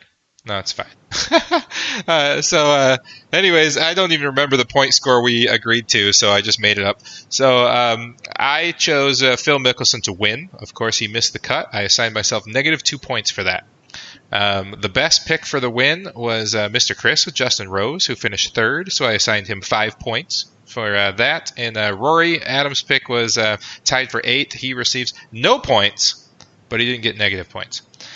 For our predictions to miss the cut, Adam had the worst performer with Jason Day of our top 10 guys to miss the cut, who finished 24th, tied for 24th. And then I had Webb Simpson tied for 18th. And then the worst pick was Mr. Paul Casey, who tied for 4th. So, Chris, you've been assigned -1 points for having the best performer of the people we said missed the cut. For our mid-range guys to finish the best, Chris had Charles Howell III, who also missed the cut, so he gets a -1. I had Luke List, who tied for 86th, and Adam had Adam Wise, who tied for 18th, so he gets the 2 points there. And then for our tipsy picks, Adam stole my guy Lebioda, but he actually finished the worst between the two of us, tied for 50th. My boy Vaughn Taylor finished tied for 13, so I get 5 points for the best tipsy pick. And Mr. Ernie Els, Chris's tipsy pick, missed the cut, so he gets another -1 point. So that gives us a total of Chris in last place with 2 points, myself in second place with 3 points, and Adam, the victorious victor, with 4 points on the week. Woo! Super I believe exciting. I have bragging rights as well for the DraftKings League, even though you weren't in a danger. You would. Yeah, I put a team together. It would not have won. It's fine. I went back and looked at it. Although I did have Joel Damon in it, or Damon in it, who took second place. But I think 3 of my guys missed the cut, so it wouldn't have mattered. Guys, why are we living in the past? Let's talk. We shouldn't live in the past. Who wants to do the course breakdown? Oh, I have it all written up. Oh, I bet you do. So Mr. Mark Larson, hit us with the course breakdown. All right. This week, we're headed to Texas for the AT&T Byron National at Trinity Forest Golf Club. Course is a par 71. It measures just under 7,500 yards. It's a link-style course. So, no trees, but there's lots of long grass. Wide fairways averaging about 58 yards. They're very easy to hit. The greens are also gigantic, and they're seeded with Bermuda. There's been a ton of rain. There's more rain in the forecast. I expect this course to play very long. For me, that makes the emphasis off the tee more important. So, Adam, my top stats right now are strokes gained to the tee to green, strokes gained birdies, bogey avoidance, and putting on Bermuda. What should I pick for my 5th stat? I would go par 5 scoring. If you were going to add one, I think that would be the one I would advise you to throw in there. Par 5 scoring? Is that what you said? Mm-hmm. Yeah, I have that weighted as my 4th heaviest stat I'm looking at. So, yeah, I would throw that in there for sure. All right. Let me plug that in. So, what'd you think of my course breakdown? And is there anything you'd like to add to it? No, man, I thought it was pretty good. Definitely wide fairways. It's all about the approaches. Aaron Wise won here last year. Got his first victory as a PGA Tour member, which is always exciting. Congrats to Max Homa for doing the same in the last week. Although nobody was on him, man. It was one of my buddies I play like competitive golf against, and he knows the tour. He's like, "Who's Max Homa? Who is this guy?" I knew about him a little bit from mostly Twitter and no laying up stuff, but yeah, it's always cool when a guy comes out of nowhere like that. Guy sounds like he's from a fighting game, like in Tekken or Street Fighter. Max Hama. He does. You could. Yeah. By the way, Danger, thanks for kicking my ass in Mortal Kombat last week. My God. And shuffleboard, just for the record. It's true. We got to play a real round of golf so I can feel like a man again. That's right. And you spilled one of my beers, so it was really a bad night for you, except for your ending was happy. So, besides that, everything was good. What? Wait, what? Yeah. Wait. Let's. Nothing to do with Danger. Nothing to do with Danger. Let's just say he shot, he scored. We're not talking about shuffleboard. Oh man, that sounds like the 8:30 a.m. pairing of Kevin Na, Jimmy Walker, and Ernie Els. How could it get any better? Dynamite. Well, the nice thing is we are in Texas, so everything happens 2 hours later. Yeah, that's a true story. All right, you schmucks. Not making your last second tweaks at 6 a.m. It's like 7:50 a.m. or whatever. Yeah. All right, I'm going to pull up our contest, and if you are listening live or if you are listening after, you can go to the chat room. You can interact with us, but if you're listening after, you can go send us a message on Facebook at draftforupside.draught.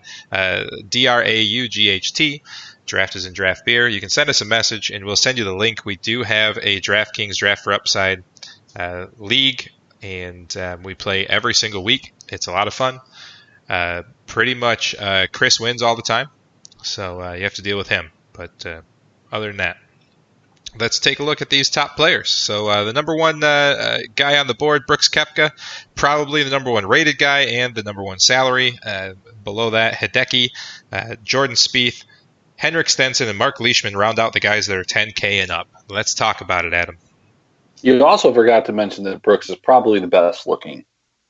Hey, quite possibly. He's quite handsome. There's no probably about it. He is the king of the All Traps team. Nobody really competes with him in that regard, and he makes DJ kind of quiver at his sight. Even though he's lost 20 pounds, he's still a monster. I love Brooks. He's going to win by 10. So you're 100% Brooks. You don't care about the price. You don't care about the field. You're 100% Brooks. I just think he's so much better than anybody else in the 10K and above range. In addition to that, this is a link-style course. He cut his teeth as a professional over in Europe. He's used to playing in windy conditions. Played very well at the British last year. I just think he's a cut above everybody else, and I think he wants to go out and send a message before the PGA where he's probably going to contend to win again.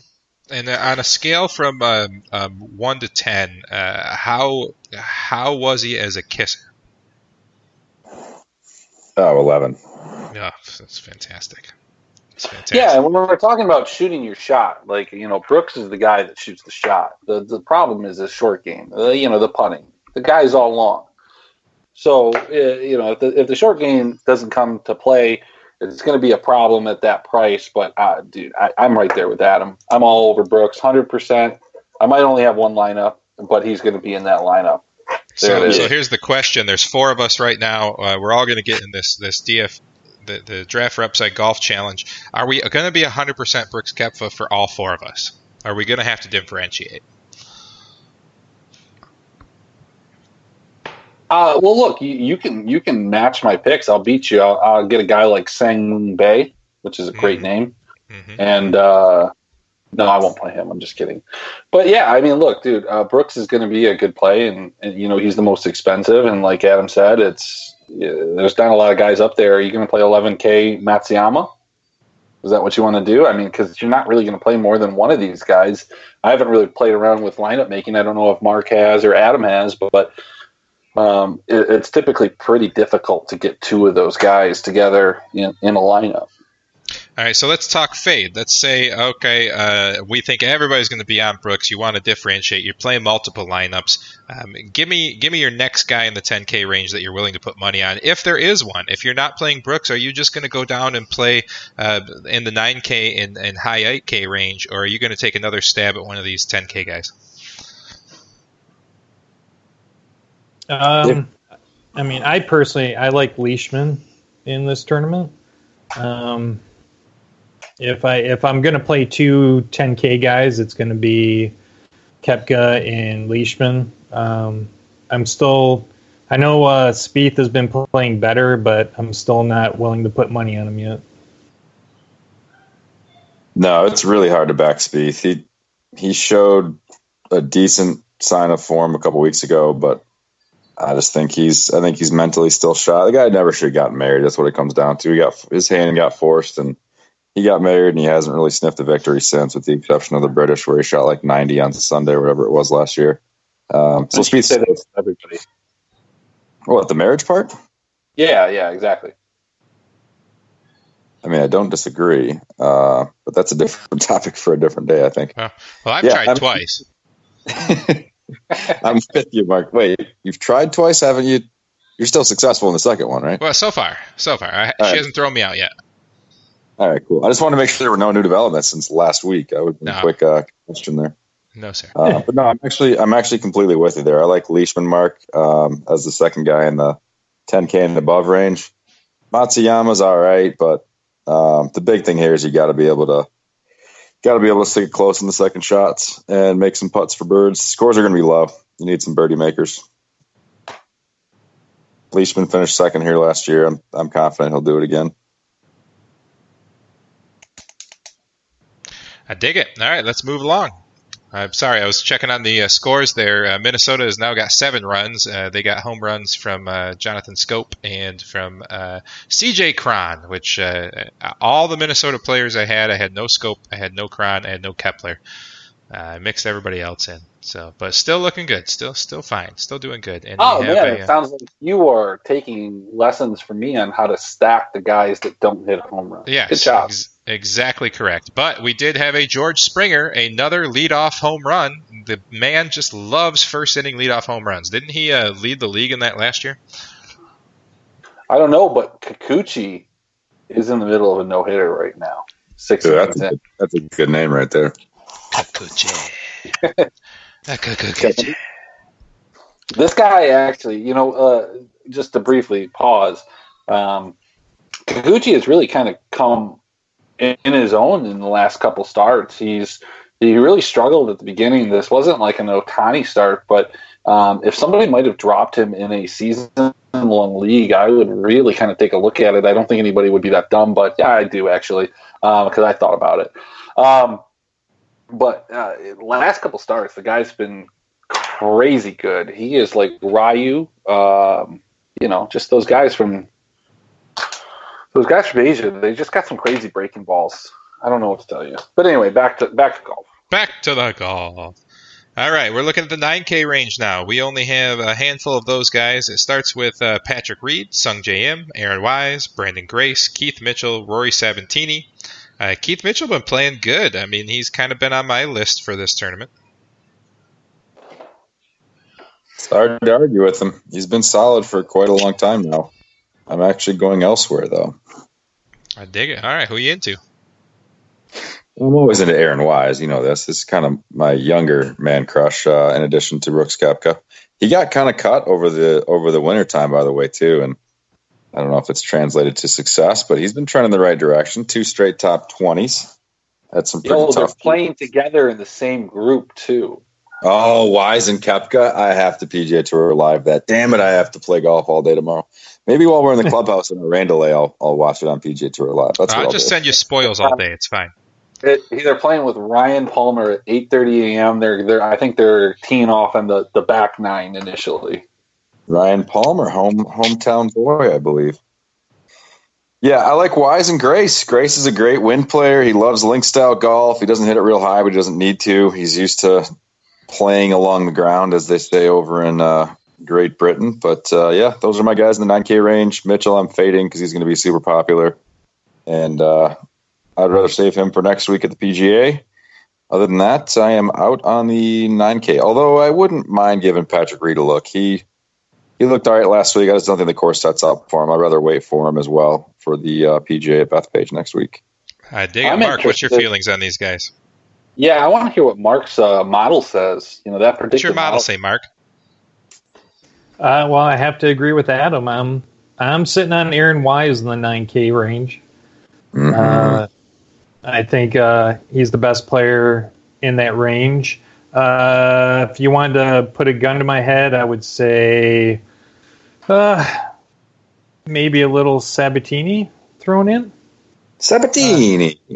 Yeah, he does well on these link style courses, and he can hit a fairway. So I think he's in there. He's at 9K right on the button, but definitely Aaron Wise would be my pick in this range. Any of you guys can hit a 60-yard wide fairway, which is the average of this course. Sabatini just doesn't make a lot of birdies. I like Sabatini sometimes at courses honestly like last week where it's not super low scoring, but he's not typically a big birdie maker. There are some of those guys in the 8K range, which we'll talk about, though. Oh, please let me start off the 8K range. Are you going to stay with the guy? Christopher, what do you feel about the 8K range? Well, I think at 8,900, we have a Tom Bender favorite. I believe he is listening. He told me he was. And it is Kevin Na. Kevin Na, the walk-down specialist, teeing off at 8:30, the same time as Brooks, Aaron Wise. He's in a grouping with Jimmy Walker and Ernie Els. Jimmy Walker, big favorite of the podcast. Ernie Els, big favorite of the podcast. What I can say about Kevin Na with absolute confidence is if somebody out of his grouping is going to make the cut, it will be him. You know what I can say with confidence about him? He's going to win? He's got the shortest last name of anybody in the field. All right, going from the shortest last name to probably the best last name in the field, the guy that I'm probably going to put 100% into my lineup, at 8,700, Mr. Lucas BJs are good. Very good. BJs are good. That's how I pronounce it. I don't know about anybody else, but I'm going with BJs are good. You know, it does kind of sound like that. Like if you were late at night slurring your words, you're like, BJs are good. All I see is Beegers are good. I'm in with it. So he's automatic lock button. He's in my lineup. It's happening. He's actually pretty pure, and he's a guy that I'm definitely interested in this week. I always like it when you get some Euro guys that people aren't as familiar with that come over like right before a major, such as this week before the PGA next week. You got guys like Thomas Peters down there in the 8K range, the Thunder Bear or Thunder, whatever. Thunder Bear. Thorbjorn Olesen down there, 81. There's some dudes here. There's some dudes you can get on from the Euro Tour.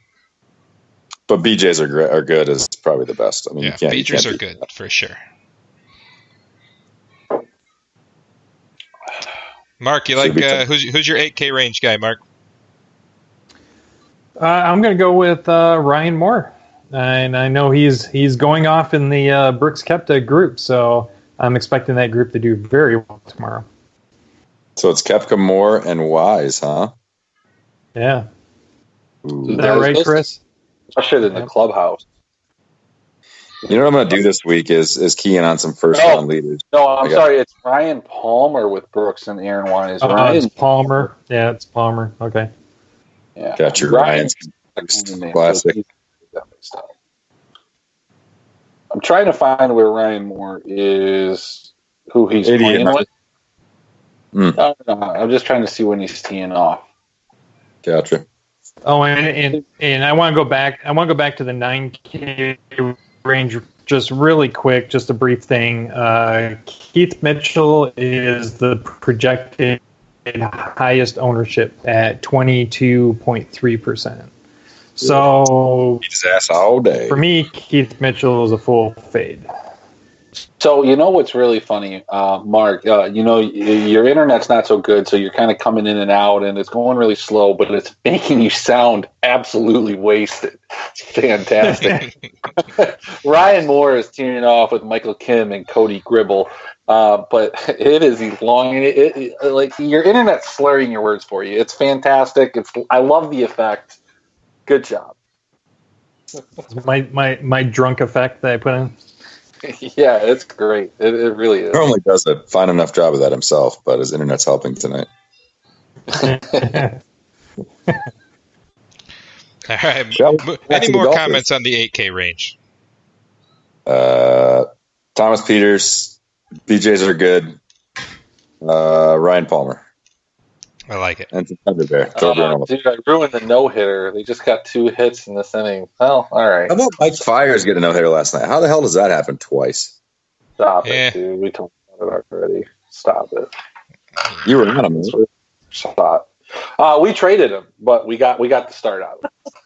So I was initially really upset that like we have in the Lenny Melnick league that we have like week-long trades. Like you make the trade on Tuesday of the week before, you wait 2 weeks, everybody approves it. Pigeons fly around the world, and then the trade goes through somewhere next season. But thankfully, because of that, we got that Mike Fiers start. So, yeah, dude, I can't believe he's not only did he get a no-hitter, but he got the first no-hitter of the year. About a year to date from the last no-hitter, James Paxton, May 8th last year. Damn. That's pretty cool. And mind you, I don't know if you watched the highlights of that, but in the 6th inning, back-to-back at bats, Juxon Profar came from second base to like mid-right field, making a diving catch to save a hit. But the play after that, Laureano robbed Joey Votto of a home run. It was about a 400-foot shot. He was over the wall, caught the ball. So back-to-back at bats, he almost lost it. But good for him. Good for him. He's a good-looking guy. He deserves it. All right, moving on. Top of the 7K range. Adam, talk to me. About golf or just general? Yeah, golf works. Cool. Okay. My guy towards the top of the 7K range is Mr. JJ Spawn.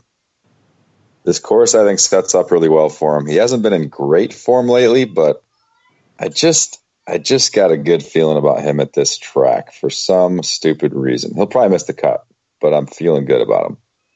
Also digging on some Kevin Tway at 7,600, some Abraham Answer at 7,600.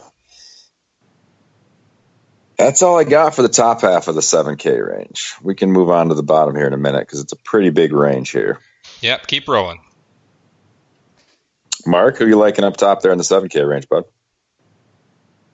I'll be honest. I'm not liking anybody in the top of the 7K range. It's the lower half that I would prefer to play here. Not even your boy Trey Mullinax. I've never been a Mullinax guy. I don't think I've played him a single time.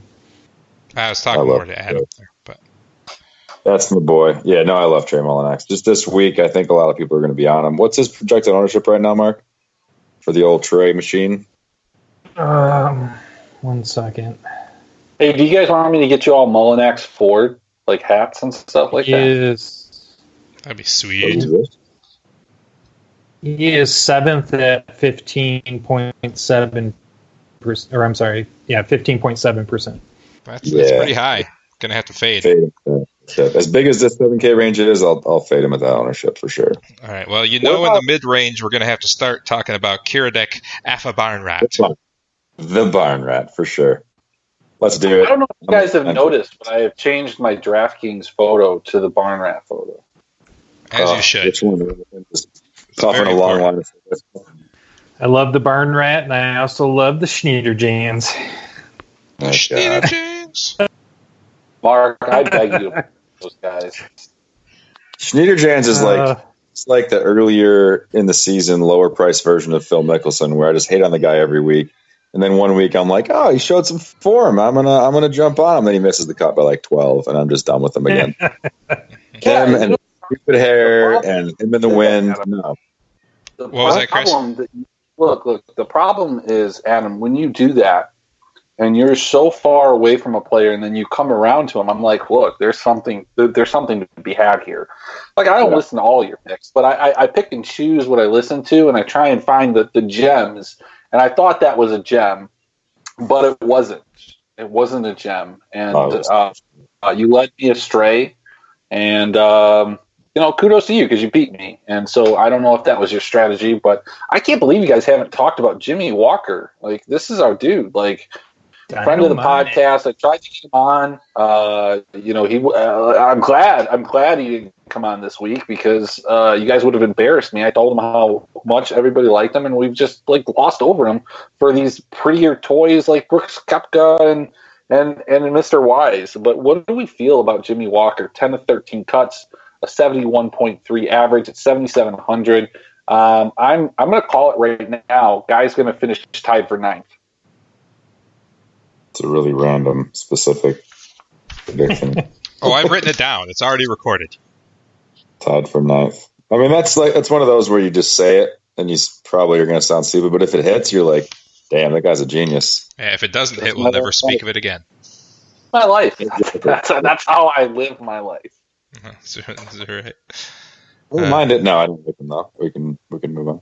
So, Af Barn Rat, we enjoy. We like him. Let's see. Who else down here? Schneider Jams. You actually like Schneider Jams this week, Mark? You like him? He's in your model? He looks good? No, not at all. I love all. his name. I love the fact that he doesn't wear a hat, and I love the fact that Adam hates him. These are all good things. You just bring him up to get my blood pressure up. Is that what it is? Exactly. That's why I always bring Philip. Philip and the Hatless Wonder. It's working. Whatever you're doing is working. I got to take some blood pressure medication. I was told that last week at the doctor. But let's move on. I actually like Sung Kang at 7,300. I was just about to ask. I need my token Asian for my team. I'm still trying to catch up with Tommy G. I'm still trying to live in his shadow, and I think that this is the best way for me to be close to him is to embrace his token Asian theory. You could go back to your 3-name team for this event. You got. I got a whole other theme for this week. All right. I'm looking forward to hearing it. Didn't mean to make any suggestions for you. I'm jumping back on Adam Schenk though. He came through for me last week. He's at 7K. Price is very minimally increased. He was a very good value last week, and I'm jumping back on him. Let's do it. What about Mr. Vaughn Taylor? Is he going to continue his a meteoric rise as soon as I named him my tipsy pick? You're going to skip over Kramer Highcock? Well, I mean, I would never skip over Highcock. Never. You got to play Beegers are good and Highcock in the same lineup. Oh, right? Come on now. Don't spoil, sir. Now you got a theme. All right. Don't spoil. Right. It's already done. Don't spoil my things. There might be some merit to this theory. You guys like Troy Merritt this week? Anybody? I feel like he's due to just have his random week where he pops up. I'm going Troy Merritt. Let's do it. 7,100. The guy just pops up for no reason at any random given time. This is the week he's going to finish top 15. I dig it. All right, I'm going to throw 3 names at you, Adam, and you let me know what you think. Brian Stewart, Bud Cauley, and Matt Jones. My boy Brian Stewart. I used to play junior golf against Brian Stewart. Almost beat him once too. He's just not a great. He's not a big birdie maker. Like last week was a course that set up fairly well for him. He's kind of a plotter. He makes a lot of pars, doesn't make a ton of birdies. He avoids bogeys though, which is okay here. But I feel like it's going to be somewhat of a birdie fest. So I am off of Brian Stewart as much as it hurts me to say that. Who's the other guy? Bud Cauley and Matt Jones. No on Matt Jones, although he is Australian and it's a Texas course, so it's windy. You always got that narrative going.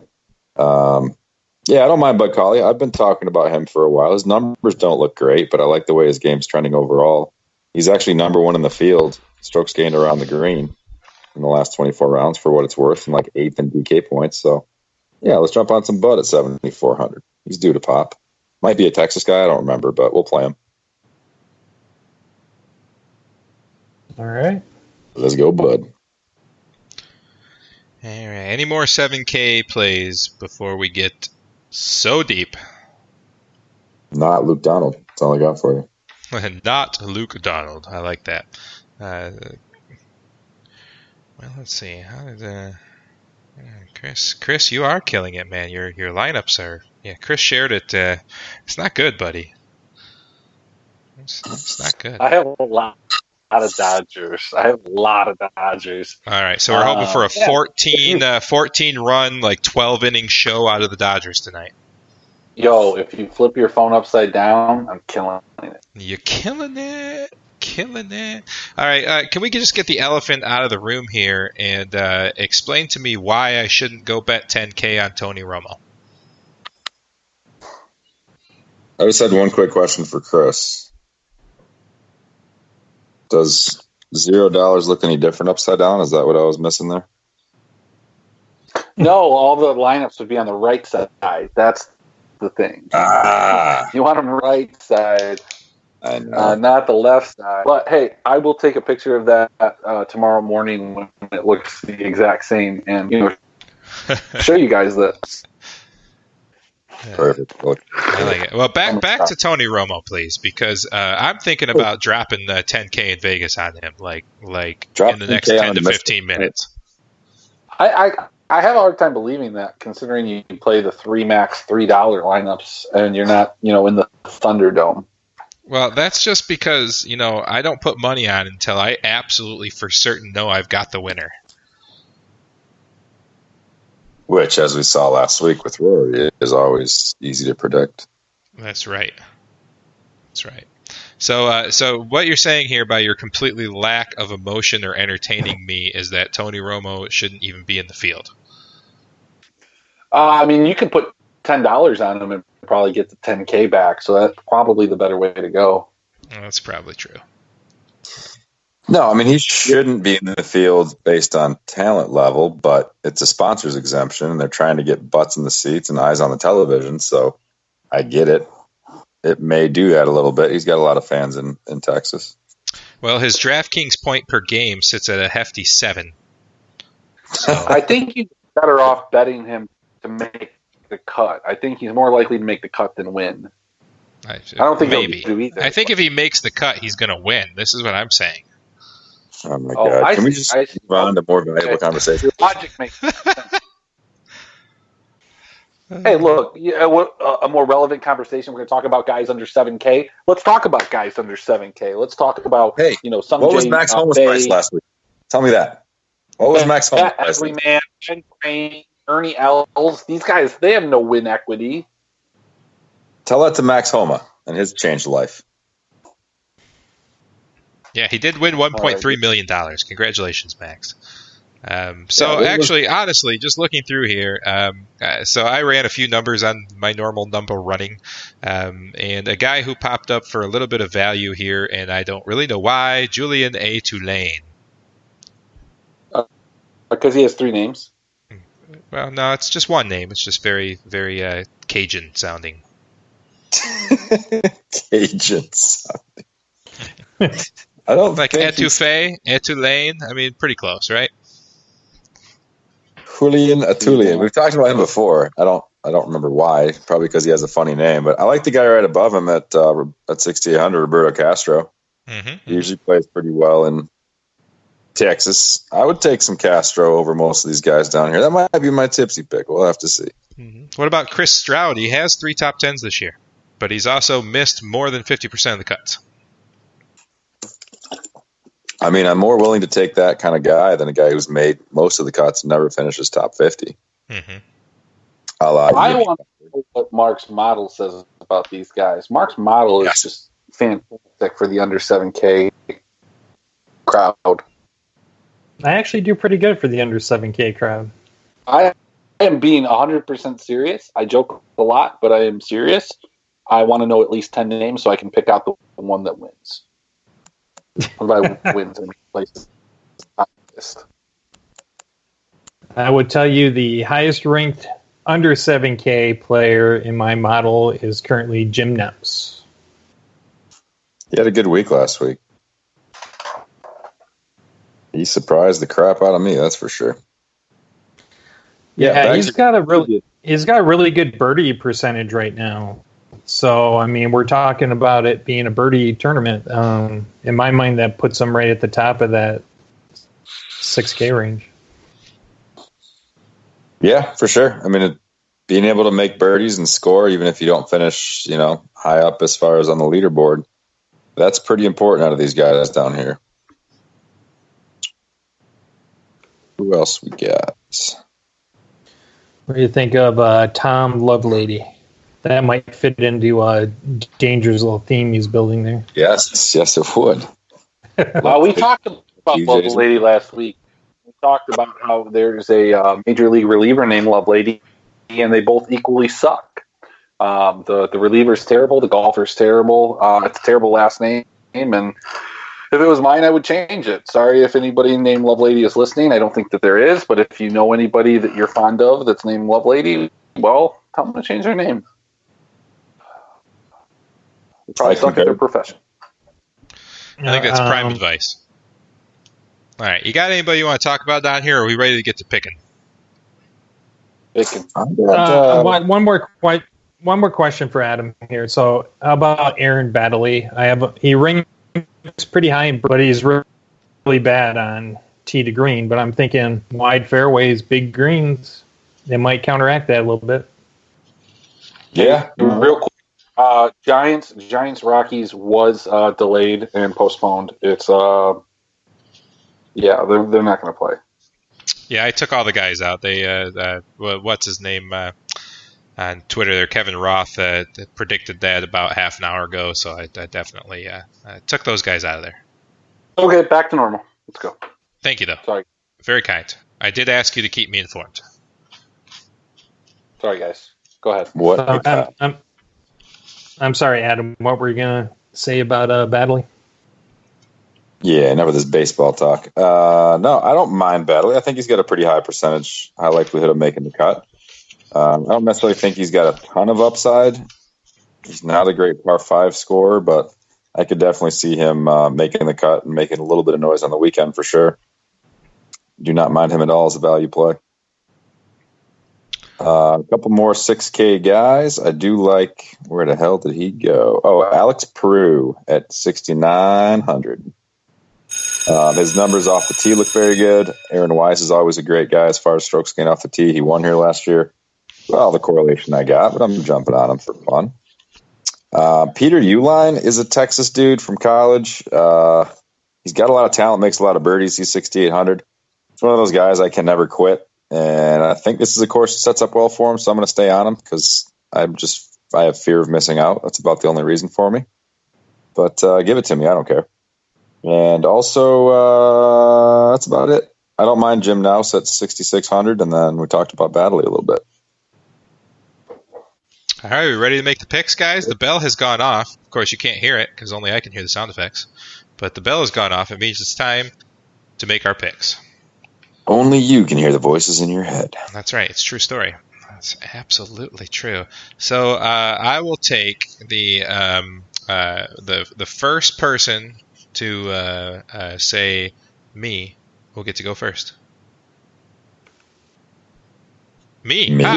I did it. No, too late. I gave you all a chance, and nobody did it. So I'm going to go ahead and take Brooks. So, what do you think of that? I'm pretty sure I said me before you did. Nope, certainly didn't. No. I said it before both of you. Yeah, no, I didn't hear it. We're going to go back and listen to this later. And since Mark stayed quiet, Mark gets to pick second. I will take Adam's boy, Aaron Weiss. Adam, go ahead. Thank you. Very nice of you. Sung J M gets off the schneid, gets his first victory. Sung J. I like it. Christopher. I'm so mad that I'm shaking right now because nobody should be allowed to pick Brooks. Like it's totally my pick. It's my brand. He's my guy. I pick him every time, and I'm upset. I will trade you Brooks For you, I don't know. You can have him if you want him that badly. I give him to you. I'll pick somebody else. No, I don't want it. I want Kevin Na. Let's go. All right, Kevin. I like it. Mark, give me a guy 9,000 and above that's going to miss the cut. Keith. Say what? Keith Mitchell. Mr. Mitchell. Adam, what you got? Patrick Reed. Christopher. What was the parameters again? 9K and above. 9K and above. Sabatini.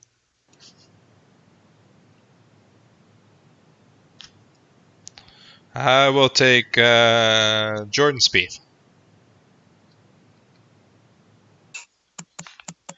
Jordan Spieth. All right, we're going to look at mid-range guys. We're going to call mid-range. We're going to call mid-range 7,500 to 8,500. 75 to 85. Mid-range guy. Adam, who's your guy? 75 to 85? That's correct. Well, this guy has treated me well in the past. Thomas Peters, 8,300. Big bomber. Christopher. Jimmy Walker, please. All right, I will go ahead. Who will I take? Who will I take? Who will it be? Who will it be? Ryan Palmer for me. Ryan Palmer. B-Dog. Oh, shit. 7,500? That is correct. I'll take Matt. 75 Matt to Jones. 85. 75 to 85. I'll take Matt Jones. All right, and time for the world famous tipsy pick. A pick so tipsy you'd have to be drunk to play it. We are going to go. Wow, there's so many guys in the low range. We're going to go below 7K. Christopher, what you got below 7K? Let me double check. Not 7K and below. Below 7K. I'm going to go with a guy that we haven't talked about. I'm going to go with one Brandon Harkins. I can dig it. I can dig it. I'm going to go with Zach Sucher. Sucker. I don't know. However you say that. Mark, what you got? I will go with Jim Nouse. And Adam, round us out. Roberto Castro. Mr. Castro. All right, I'm going to read off. I'm going to read off my my team here for everybody, and you'll gather quite quickly where I was going with this. Yeah, and I don't think that it'll be too hard to figure out. It'll be hard, all right. We're going to go Thomas Peters. We're going to go Lucas Beegers are good. Zach Sucker, Kramer Highcock, and of course Ryan Palmer. I love it. That's all I got for this week, guys. On behalf of Draft for Upside, I am Johnny Danger. For Brewery Mark, for Adam White, for Big Score, Chris EMK. We are out of here. We'll see you Monday morning for the DFS Hangover Show from 11 to noon with Chris and I. Y'all have a good night. Enjoy the punk rock opera outro music. From town to town.